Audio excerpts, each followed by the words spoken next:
Coogs House. The word offense can be defined as both an attack on something or an annoyance or resentment brought about by a perceived insult or disregard for oneself or one's standards. I'll let you guess which one happened on Saturday.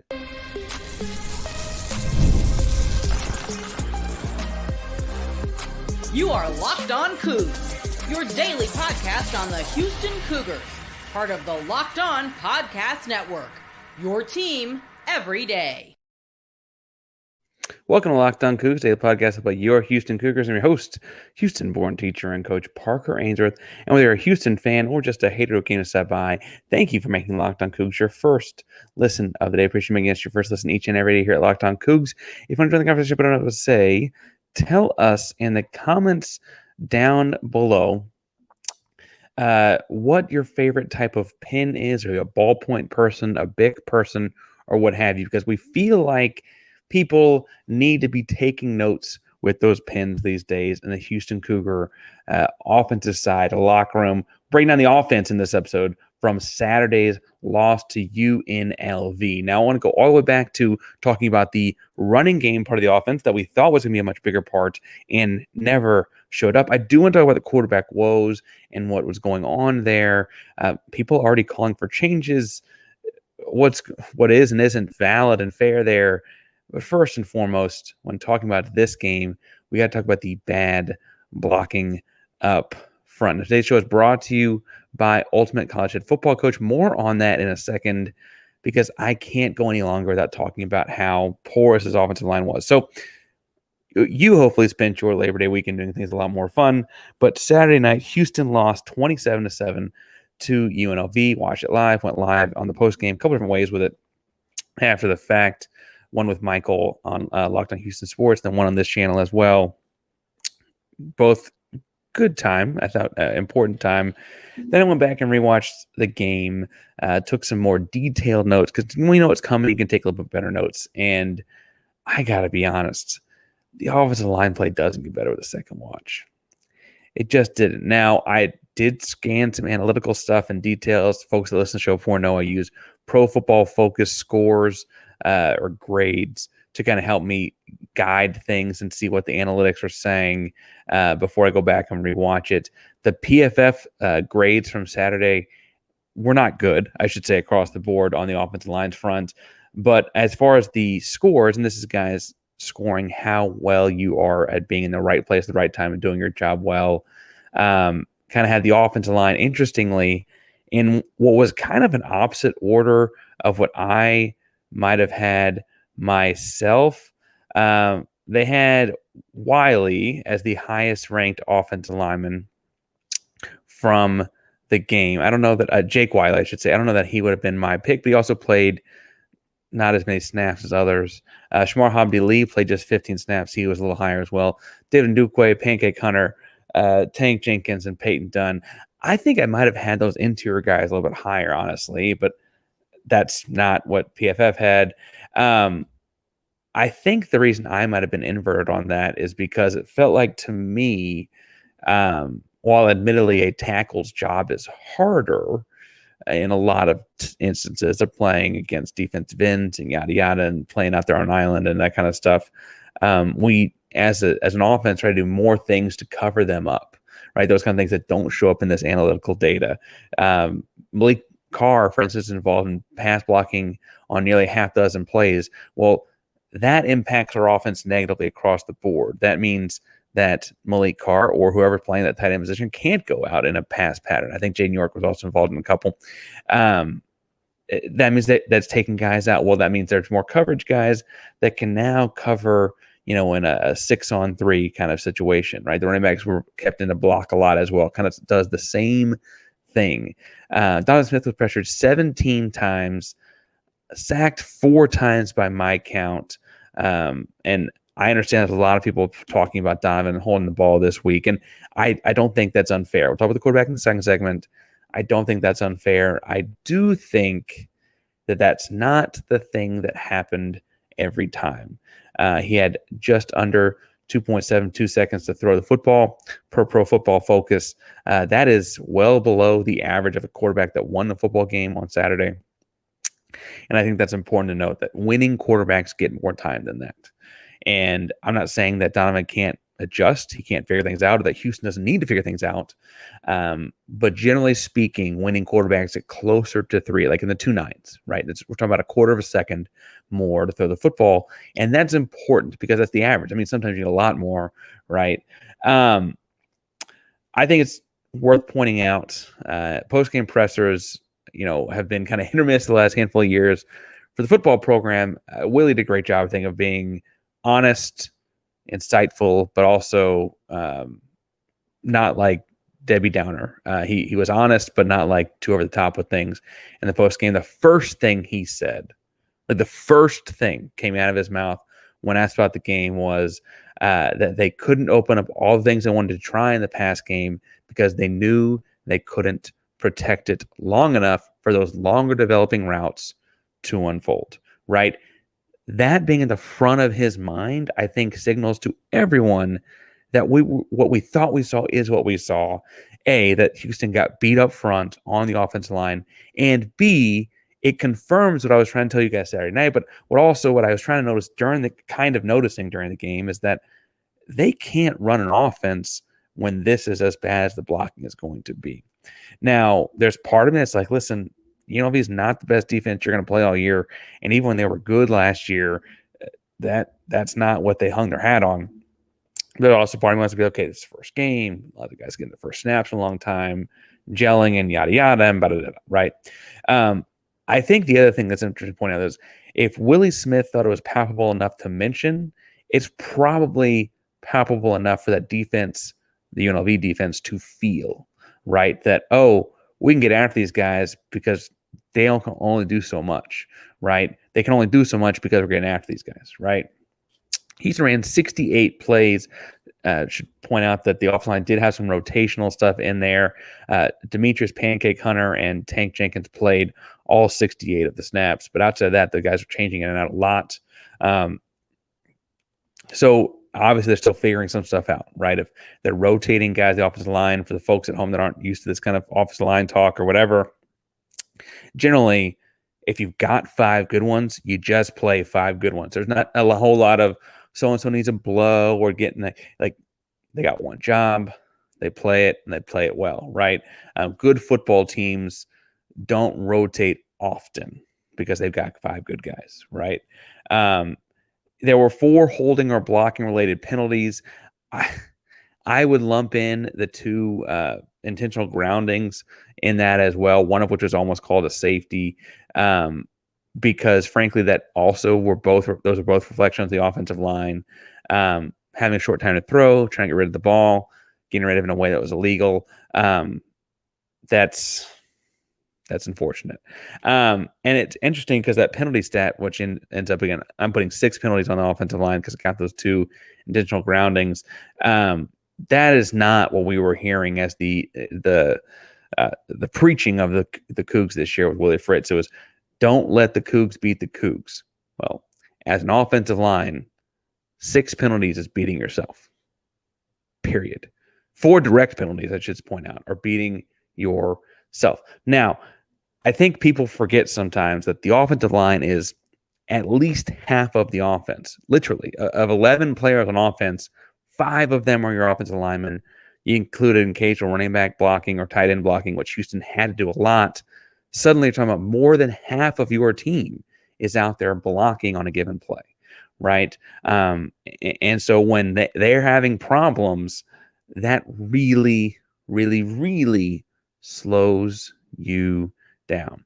The struggle feels similar to a year ago, in that outside of Pat a year ago, and I would argue Pat was a much better pass blocker than run blocker. And we'll see how the pro career turns out. I think he's going to have a long because they care about passing a lot there, right? But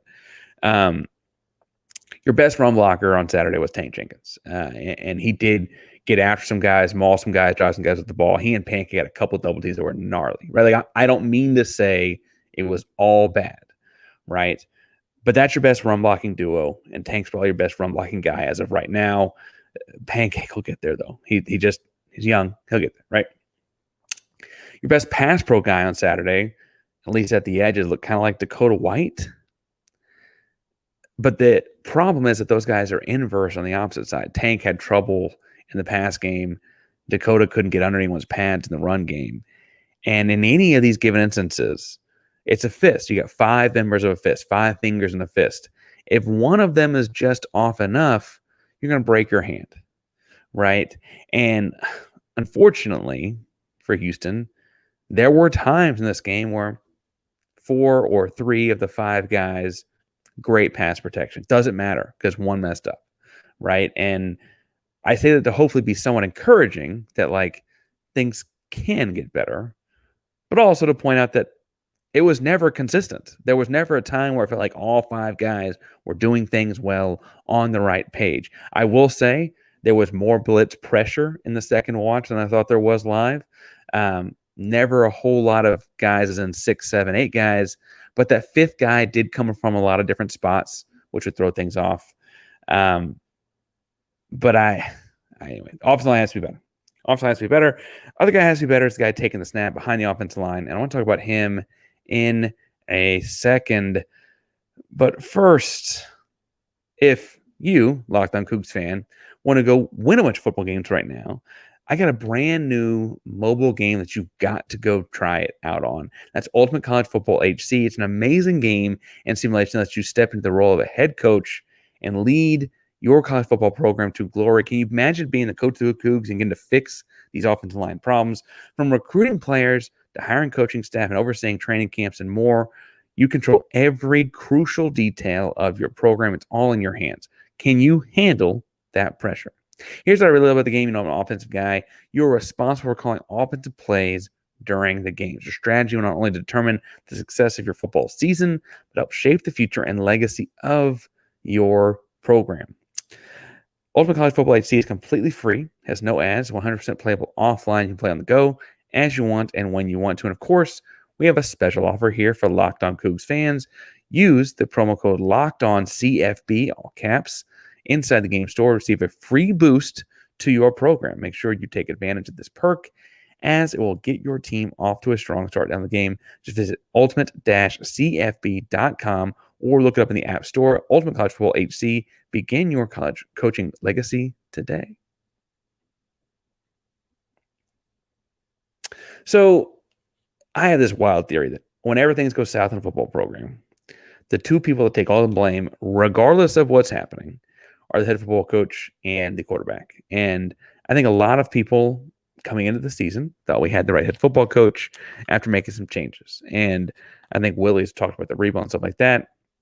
I did see some crazy stuff. People already jumping off the ship on that. Those people are just wrong. But the other half of that equation, the quarterback, takes their fair share of lumps in the same kind of way.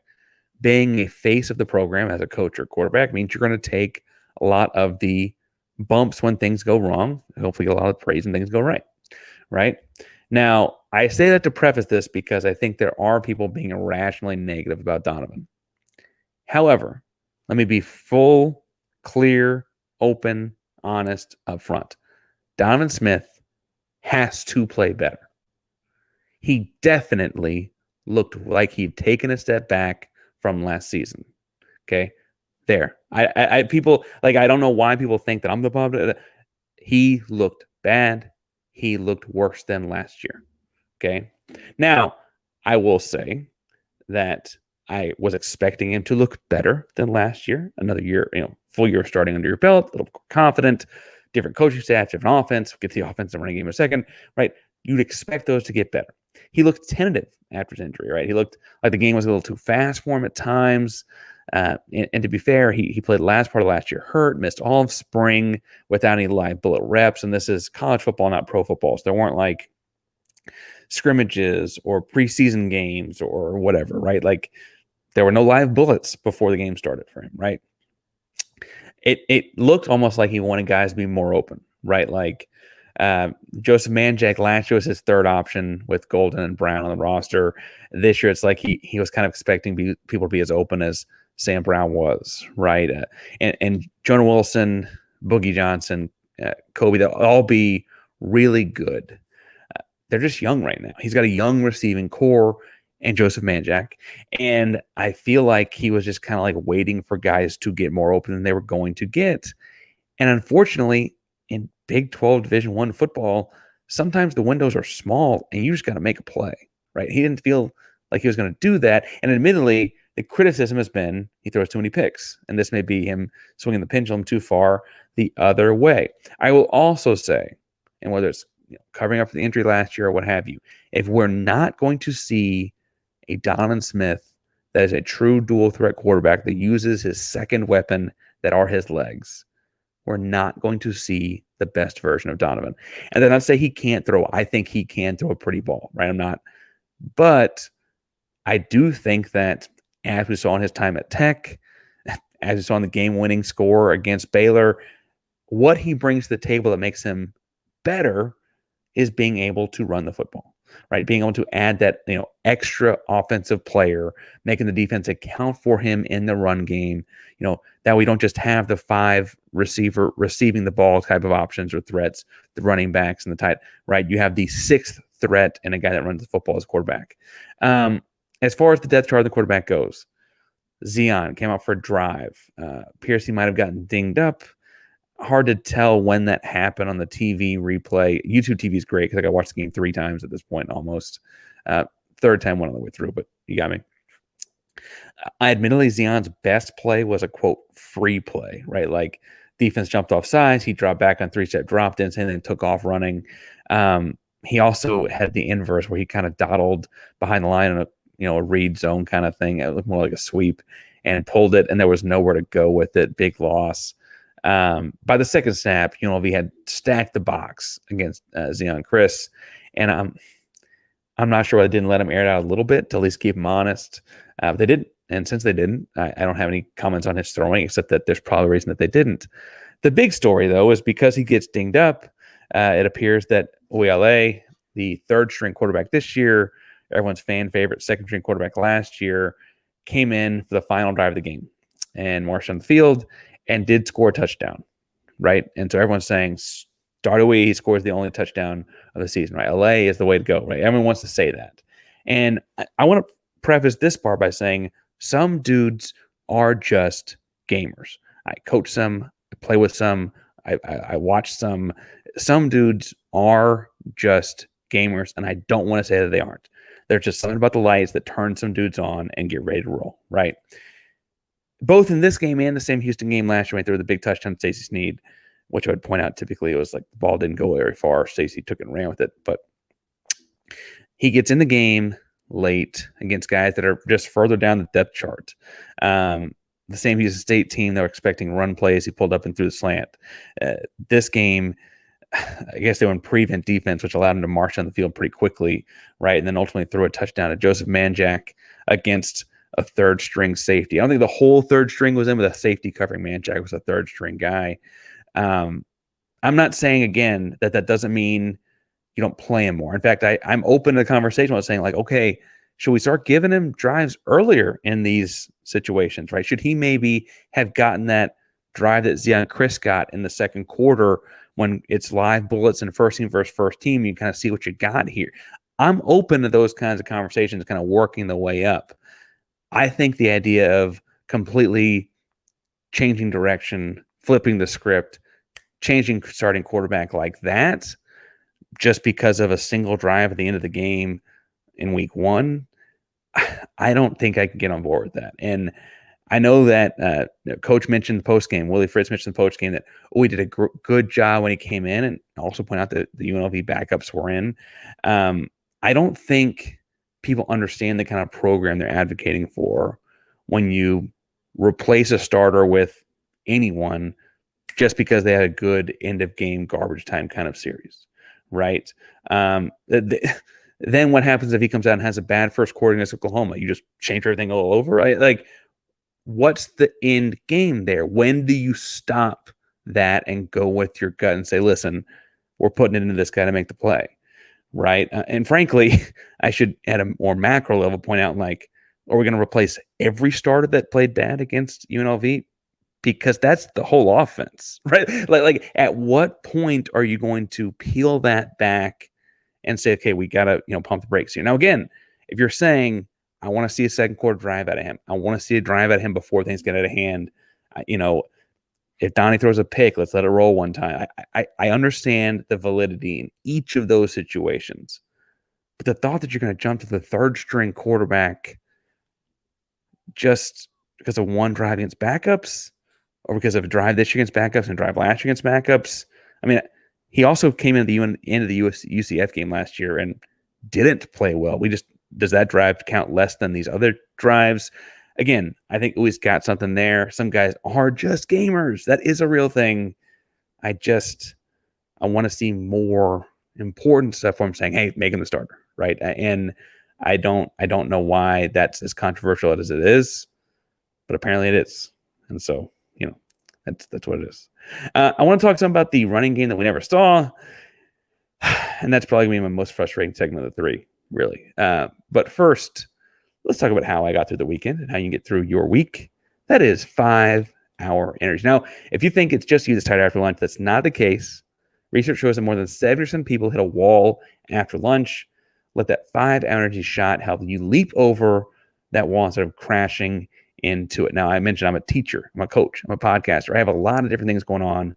5-hour energy, make sure I have the energy throughout the day to get all of those things done with zero sugar and convenient portable size. The perfect pick-me-up for getting stuff done, whatever that stuff may be. I'm a fan of the extra strength grape. They have all kinds of flavors, the watermelon, tropical burst, berries, everything. Whatever you want, they got it. So make sure to check them out. If you go to 5hourenergy.com, that's the number 5hourenergy.com, and get some 5-hour energy product today, you can use promo code LOCKEDONCFB to receive 20% off your order. Offer is only valid until September 30th on one order and cannot be used with other promotions, and it cannot be used on subscriptions. Go to 5hourenergy.com today. Use code LOCKEDONCFB to receive 20% off your order. 5hourenergy.com.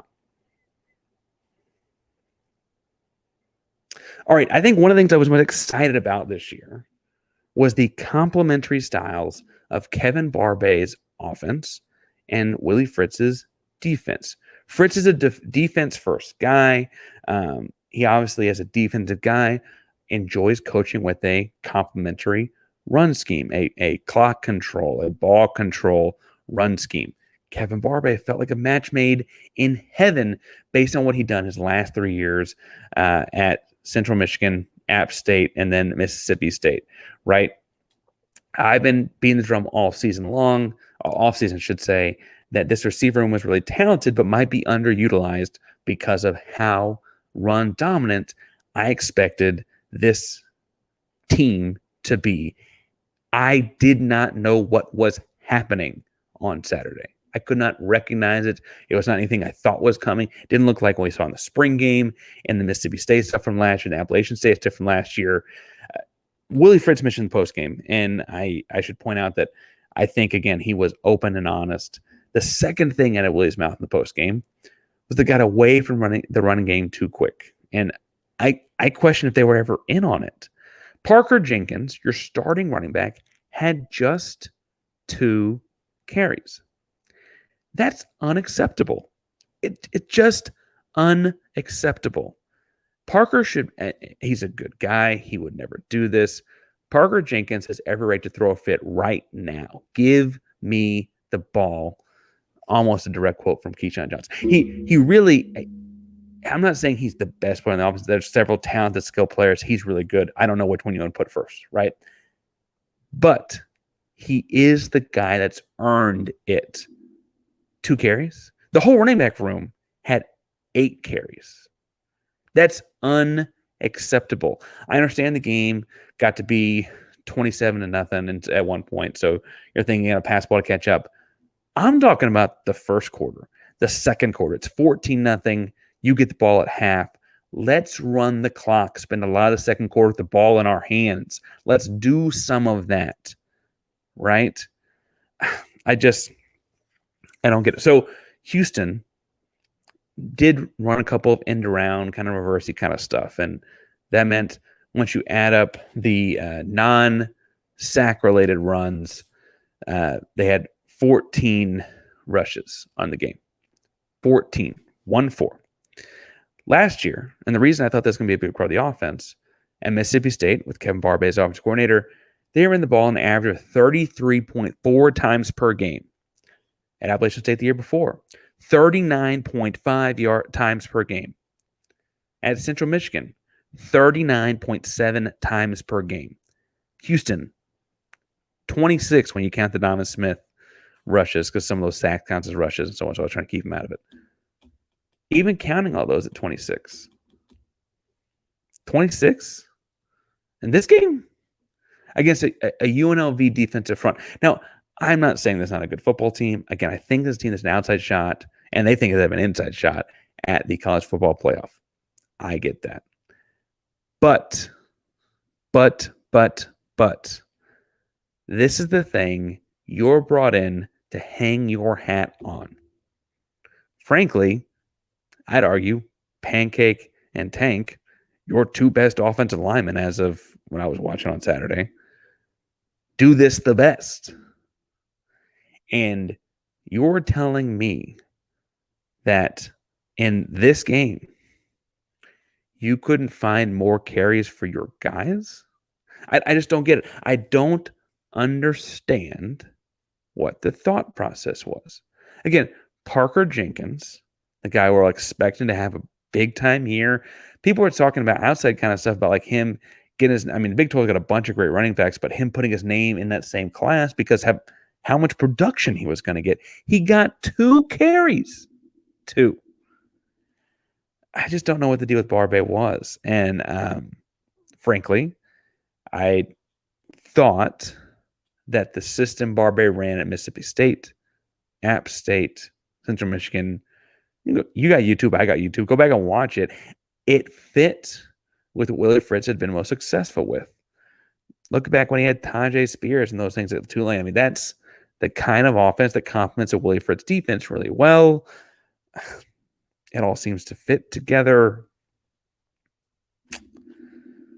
Nothing. And I don't have an answer or a reason or any logical thought as to why. Now, man, I get the thought that you're trying to set up a deep pass concept for a big, if you think you can set up something deep and fun to get the crowd into it, first game in the season, first game with Fritz there, etc. But at some point, and I said this a year ago when there was no offensive coordinator, and I thought that was a real problem, as an offense, you've got to have things you hang your hat on. You say, okay, 75% of the time or more, we're getting positive yards when we run this play. I don't care if it's power. I don't care if it's zone. I don't care if it's swing. I don't care if it's mesh. You got to say 75 or more percent of the time, we're getting positive yards when we run this play. It didn't look like on Saturday they had any inclination as to what that could be, should be, or was supposed to be. And that's awful. Absolutely awful.